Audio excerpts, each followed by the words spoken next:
Hello chocolates, first of all the best to your NEET exam. ঠিক আছে, so প্ৰথম কথা তোমালোকে জানিব লাগিব তোমালোকে হয়তো যদি এইখিনি কথা ধ্যান নিদিয়া তেন্তে পৰীক্ষা দিবলৈ গৈ পৰীক্ষা হলৰ পৰা উভতি আহিবলগীয়া হ'ব পাৰে বা তাৰ গাৰ্ড সকলে তাৰ চেক যি সকলে কৰে তোমাক উভতাই পৰীক্ষা দিব নালাগে বুলি ঘূৰাই পঠাই দিব পাৰে। গতিকে এই ভিডিওটো শেষলৈকে চাবা কাৰণ ইয়াত আজি আমি ডিসকাস কৰিম তোমালোকে কি পিন্ধি যাব পাৰিবা আৰু কি পিন্ধি গলে তোমালোকে পৰীক্ষা দিব নোৱাৰিবা।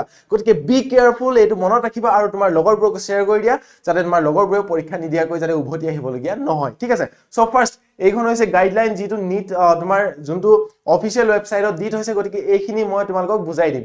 সো ফাৰ্স্ট অফ ইয়াত লিখা আছে যে ফাৰ্স্টলি as per the COVID-19 safety guidelines applicants must wear a mask and gloves। কথাটো হল COVID-19 দিনত যেহেতু এটো রুল আসলে গতিকে হেতু এতিয়াও তোমাক দিয়া গৈছে যে মাস্ক আৰু গ্লোভ পিন্ধিব লাগিব, কিন্তু দিস ইজ নট নেসেসারি। ঠিক আছে, তুমি লগত হলেও মাস্ক এখন লৈ যাবা।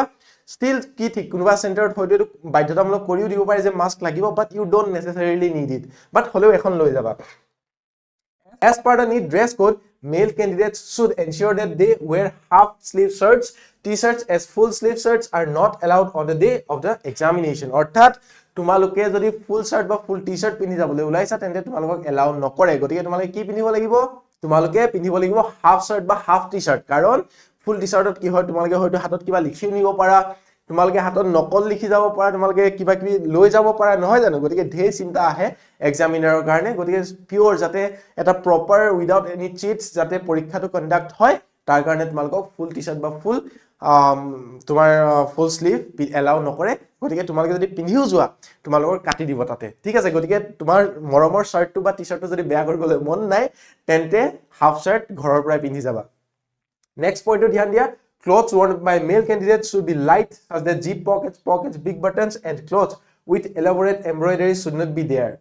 অৰ্থাৎ তোমালোকে হেতু ধ্যান ৰাখিবা যে সিম্পল সা এটা টি-শাৰ্ট বা সিম্পল সা এটা শাৰ্ট পিন্ধি যোৱা, তাত বহুত বেছি এমব্ৰয়ডাৰী যতে জিপ পকেটস বা তোমাৰ মানে কিবা এক্সটেনশন একো এলাউ নকৰে, সব কাটি দিব, ছিঙি দিব, টানি লৈ গুচি আহিব।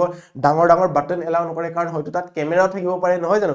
বহুত কিবা কিবি কথা আহি যায়, যিসকলে চিট কৰো বুলি ভাবে এইটো কৰিয়ে ল'ব। ষ্টিল হাৰাশাস্তি তোমালোকক দিয়ে। গতিকে তোমালোকে মৰমৰ চোলাটোত যদি থকা ষ্টাইলটো ফালি ছিঙিবলৈ মন নাই তেন্তে এটা নৰ্মেল টি-শাৰ্ট বা নৰ্মেল শার্ট পিন্ধি যাবা। ঠিক আছে, and would be half shirt বা half t-shirt। In the case of bottom where the candidate should wear trousers, candidates shouldn't wear kurtas and pajamas during the exam। অৰ্থাৎ ওপৰটো গম পালো, এতিয়া তলত কি পিন্ধিম? কিবা এটা পিন্ধিব লাগিব, নহয় জানো? গতিকে তলত পিন্ধিবলৈ তোমালোকে কি কৰিব লাগিব? কুৰ্তা পায়জামা এলাউ নকৰে। You have to wear a simple pant। ঠিক আছে, এটা জিন্সৰ পেন্ট তোমালোকে পিন্ধি যাব পাৰা বা এটা ফৰ্মেল পেন্ট পিন্ধি যাব পাৰা, বাট মেক শিওৰ যাতে সেইটো সিম্পল হয়, বহুত বেছি জেপ থকা কাৰ্গো কাইন্ড অফ থিংস নহয়। ঠিক আছে, একদম normal simple pant, simple T-shirt বা simple shirt will be half। ঠিক আছে, পিন্ধি যাবা, তোমালোকে আৰামছে পৰীক্ষাত সোমাব পাৰিবা আৰু পৰীক্ষা দিব পাৰিবা। নহলে এনে আলটু ফালটু টেনশন লৈ কিয় থাকিব লাগে, হয় নে নহয়? Shoes are not allowed within the examination, instead you will wear slippers and sandals to the examination। অৰ্থাৎ তোমালোকে এতিয়া শাৰ্ট হৈ গল, পেন্ট হৈ গল, কি থাকিলে?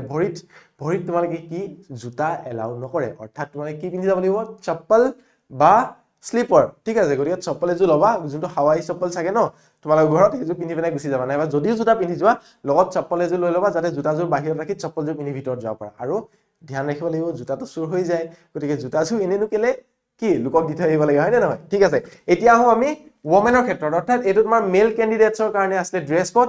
এতিয়া আমি জানিম মহিলাসকলে বা লেডিসকলে বা ছোৱালীসকলে কি পিন্ধি তোমালোকে এন্টাৰ কৰিব পাৰিবা এক্সামত, নহলে তোমালোকৰো অৱস্থা একেই হ'ব।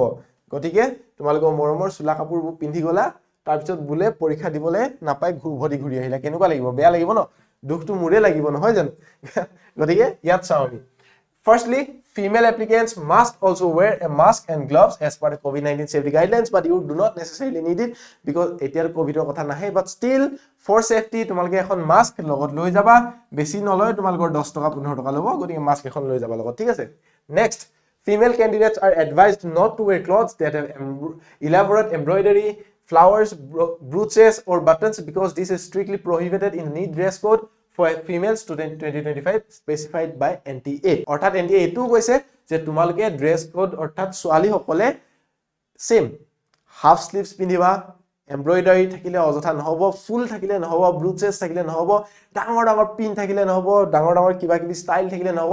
সো তোমালোকেও এটা সিম্পল টি-শার্ট বা টপ বা এটা নৰ্মেল ঠিক আছে একদম সিম্পল চা ওপৰত হাফ স্লিভ থকা কাপোৰ পিন্ধি যোৱা যাতে তোমালোকক একো প্ৰবলেম নাহে and second thing no clothes with full arm length এটোটো কলোৱে ফুল লেন্থৰ এলাউড নাই কাৰণ তাৰ ভিতৰত কি ঠিক তোমালোকে ফৰ্মুলা লিখি নিব পাৰা কিবা কিবি কোৱেশ্চন এনসাৰ লিখি নিব পাৰা হালাকি সেইখিনি কাম নকৰিব বাট ষ্টিল তোমালোকক হেতু বিৱেৰ ৰাখি থৈছে Jeans with big pockets and fashionable will generally not be allowed. অৰ্থাৎ ইয়াতো একেই কথা তোমালোকে জিন্স যদি পিন্ধিছা নৰ্মেল জিন্স পিন্ধা ফুল পুৰা এমব্ৰয়ডাৰী वाला একো নিপিন্ধিবা নৰ্মেল জিন্স লোৱা নৰ্মেল টপ এটা বা নৰ্মেল টি-শাৰ্ট নৰ্মেল শাৰ্ট এটা পিন্ধা ও বি হাফ এণ্ড হেভকে যোৱা এণ্ড এগেইন কি leggings R also not allowed গতিকে ইমানখিনি মাথা মাৰিবই দৰকাৰ নাই কি পিন্ধিবা তোমালোকে লৰা আৰু ছোৱালী দুইটা ক্ষেত্ৰত এটা ফুল জিন্স ঠিক আছে নৰ্মেল জিন্স বা নৰ্মেল পেন্ট এটা নৰ্মেল কাপোৰ বেছি পকেট নথকা আৰু হাফ টি-শাৰ্ট বা হাফ শাৰ্ট এটা পিন্ধি যোৱা হাফ টপ এটা পিন্ধি যোৱা আৰু ভৰিত চপ্পল লগাই যোৱা বাস